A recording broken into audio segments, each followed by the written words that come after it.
Magic Tree House, Day of the Dragon King by Mary Pope Osborne. Chapter 7 The Burning of the Books. The Dragon King watched the bonfire as it blazed up toward the sky. Around the fire, the air was thick and wavy. Bamboo books were stacked beside the fire, waiting to be burned. "Hurry!" said the scholar. They jumped down from the cart and joined the crowd by the bonfire. The Dragon King shouted to the soldiers. They began throwing the books into the fire. The bamboo crackled as it burned. "Stop!" cried Annie. Jack grabbed her. "Quiet!" he said. Annie pulled away.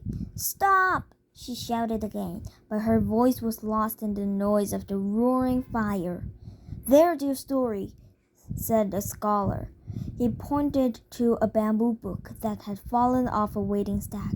"I'll get it," said Annie. She dashed over to the book.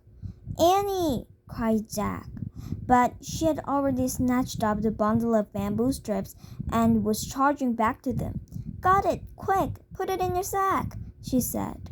Jack put the bundle of bamboo strips in his sack. Then he looked around fearfully.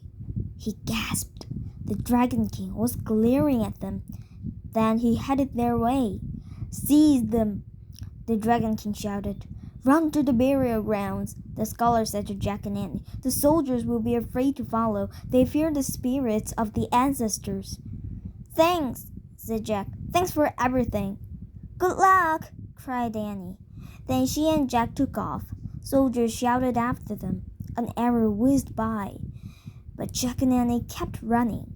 They ran down the path to the burial grounds. They jumped over the low brick wall and ran between the huge mounds of earth.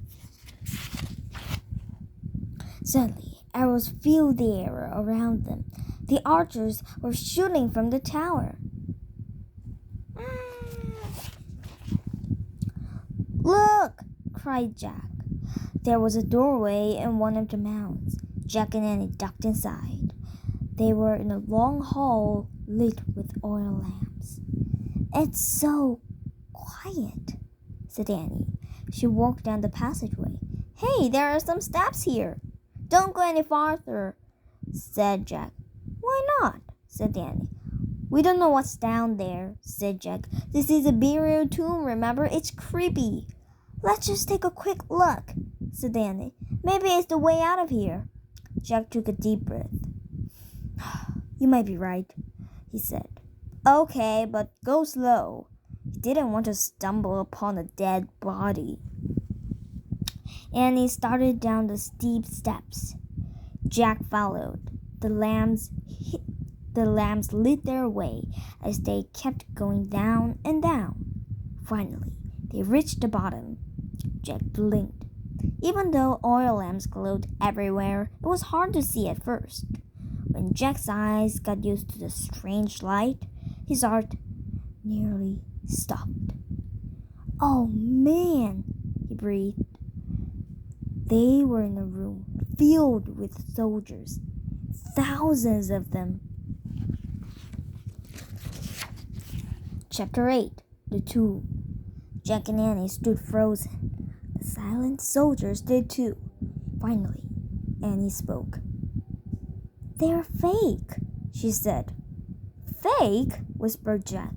"They're not real," she said. "They look real," said Jack. Annie walked straight toward the front row of soldiers. Jack held his breath. Annie pulled the soldier's nose. "Fake," she said. "Oh, brother," said Jack. He walked over to the soldier and touched his painted face. It was as hard as stone. "It's amazing," Jack said. Annie nodded. "It's like a museum." She walked down a row between two lines of soldiers. "Wait, this is spooky," said Jack. "What is this place?" He put down his sack and pulled out the china book. He found the picture of the frozen army and read aloud. The Dragon King had 7,000 life-size clay figures made for his burial tomb. The Clay was baked and painted. The Dragon King hoped that the clay army would protect him after he died. "It's like the pyramid in ancient Egypt," said Jack. "Remember, the queen was buried with a boat and lots of things to take to the afterlife." He looked around. "Annie?" "I'm here," she called. She was far down another row. "Come back here," yelled Jack. "No, you come here," said Annie. "It's so cool. All their faces are different." Jack threw the book into his sack. Then he hurried down the road to Annie. "Look," she said. "Just look." In the flickering lamplight, they wandered down the rows of soldiers. No two soldiers had the same nose, the same eyes, or the same mouth. "Oh, man! No wonder so many people had to work on this tomb," said Jack. "They really did a good job," said Annie. "Yeah," said Jack. There were kneeling archers and foot soldiers dressed in red and black armor. There were real bronze swords, daggers, axes, spears, bows, and arrows. There were even life-size wooden chariots with horses. The horses looked completely real. They were different colors with white teeth and red tongues. "I have to take some note about all this," said Jack. He pulled out his notebook and pencil. Then, kneeling on the brick floor, he wrote, "No two faces the same, not even the horses." "Jack," said Annie. "You know what?" "What?" "I think we're lost," she said. "Lost?" Jack stood up. "We're not lost." "Oh, yeah? Then which way is out?" said Annie. Jack looked around. All he could see were rows of soldiers in front of them, to the right, to the left, behind them, nothing but clay soldiers. "Which way did they come?" said Annie. "I don't know," said Jack. All the rows looked the same. They stretched out endlessly. Jack tried not to panic. "I better look this up," he said. "Forget it," said Annie. "Morgan said a research book would guide us, but in our darkest hour, only the ancient legend would save us." "Is this our darkest hour?" asked Jack, and he nodded. "Yeah, it's pretty dark." "It does seem to be getting darker in here," thought Jack. The air was getting thicker too. It seemed harder to breathe. "Let's ask for help," said Jack. He reached into the sack and pulled out the bamboo book. He held it up and said, "Save us!" As Jack waited, the tomb seemed unbearably quiet.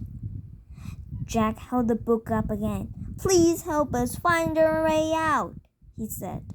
He and Annie kept waiting, but nothing happened. The air was growing even thicker. The light was getting dimmer. The countless rows of soldiers seemed creepier. Help did not come. Jack felt faint. I guess we'll just have to." "Look," Annie said. "What?" "The ball of thread. It rolled out of your sack," she said. "So what?" said Jack. He looked at his closed sack lying on the floor. The ball of yellow silk thread had rolled out, and it was still rolling, leaving a trail of yellow thread. So will the thread will save Jack and Annie? We'll find that out next time, okay? Did you like my story? Then push the thumbs up sign or the subscribe button.